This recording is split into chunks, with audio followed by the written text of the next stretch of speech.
पहले तो आप सब लोगों को मैं धन्यवाद अर्पित करना चाहता हूं कि आप लोगों ने अपना अमूल्य समय निकालकर आज उपस्थित हुए हैं। आज का विषय देश में जो गतिविधियां प्रमुख विपक्षी पार्टी और प्रमुख विपक्षी पार्टी के नेता राहुल गांधी जी की रही हैं, उन पर आपके समक्ष कुछ तथ्य मैं रखना चाहता हूं। पिछले कुछ दिनों में जिस तरीके से श्री राहुल गांधी और कांग्रेस पार्टी ने जहां एक तरफ न्यायतंत्र पर दबाव और धमकी की विचारधारा के साथ कार्य किया है और जिस तरह उन्होंने अपनी व्यक्तिगत कानूनी लड़ाई को एक लोकतंत्र की कानूनी लड़ाई के रूप में प्रेषित करने की कोशिश की है, उससे एक बात तो स्थापित हो चुकी है कि कांग्रेस पार्टी इस देश में लोकतंत्र के साथ खिलवाड़ करने में और नई लो पर जाने में कोई कमी नहीं छोड़ेगी। जिस तरीके से they are trying to do everything possible to stay politically relevant और अपने आप को मैं ये कहूंगा कि एक लोकतंत्र की लड़ाई नहीं लेकिन एक स्वार्थ की लड़ाई लड़ी जा रही है, इसकी हम जितना निंदा करें वो कम होगा। आप सब वाकिफ हैं कि ये पहली बार नहीं है कि कोई व्यक्ति, कोई सांसद की संसदीय सदस्यता को बर्खास्त की गई है। पिछले 10 वर्षों में कई लोग इस सूची में शामिल हैं। जयललिता जी हैं, आजम खां हैं, कांग्रेस के सांसद रशीद मसूद हैं। और ये क्या कारण है कि इस बार इतना हंगामा किया जा रहा है? इस बार लोकतंत्र के मंदिर को, हमारे संसद को चलने नहीं दिया जा रहा। क्या कारण है कि इस बार काले कपड़े पहनकर लोग अपनी प्रस्तुतिकरण कर रहे हैं, जबकि ये पहले कभी भी ये स्थिति कांग्रेस पार्टी के द्वारा ये प्रस्तुतिकरण नहीं हुई। और इसका कारण है राहुल जी को एक विशेष सत्कार दिया जा रहा है। साधारण तौर पर जो पिछले कई दिनों में हमने दृश्य देखा है, जमानत के लिए जब गए थे तो पूरी कांग्रेस की फौज, जिसमें नेता, मुख्यमंत्री की सूची, उप मुख्यमंत्रियों की सूची, सदन के नेताओं की सूची, कभी जो व्यक्ति जमानत के लिए जाता है वो अपने साथ नेताओं का फौज लेके जाता है। अगर ये अदालत के ऊपर प्रेशर नहीं है तो क्या है? और इसी के साथ साथ जो माहौल पूरे देश में तैनात किया गया, जहां शहर शहर में ट्रेनें रोकी गईं,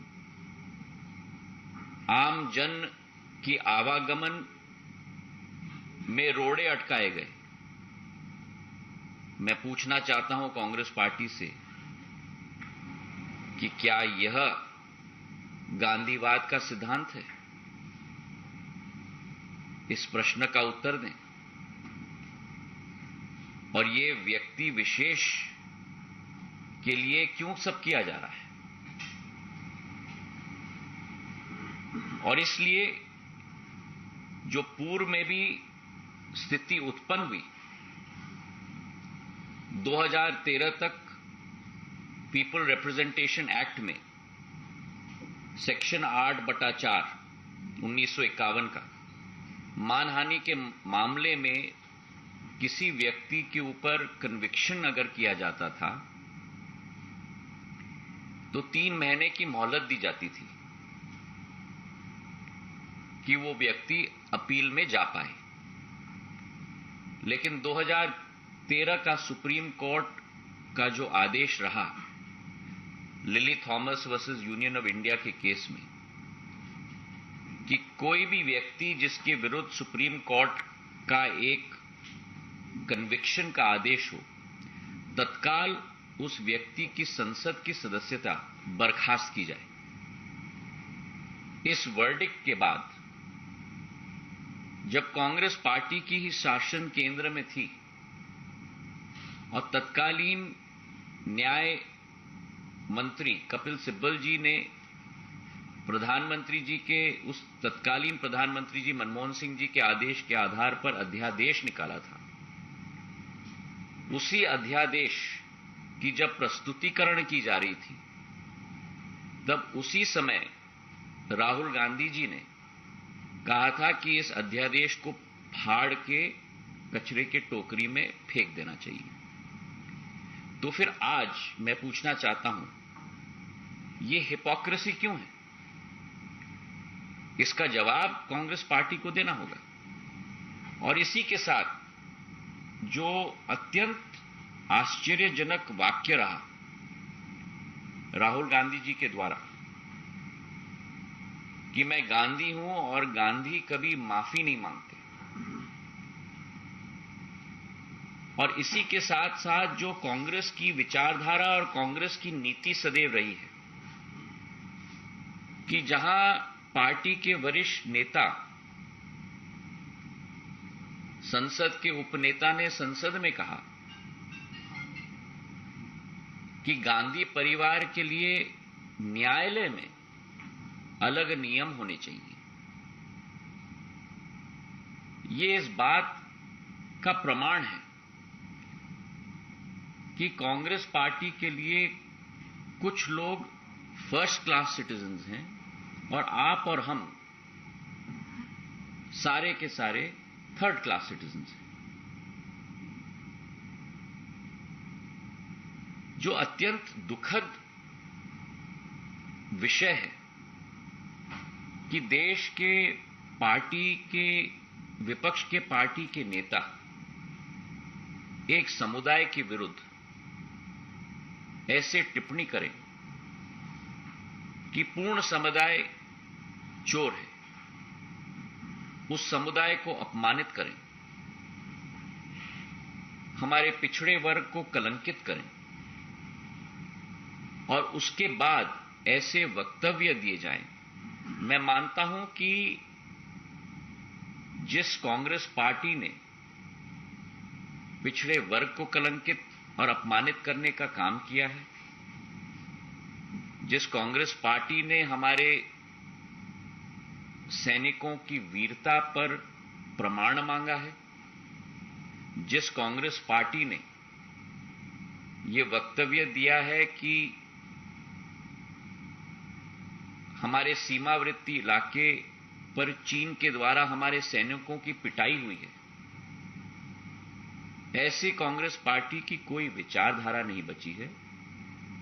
ऐसी कांग्रेस पार्टी की केवल एक विचारधारा बची है और वो विचारधारा है एक देशद्रोही की विचारधारा और देश के विरुद्ध कार्य करने की विचारधारा।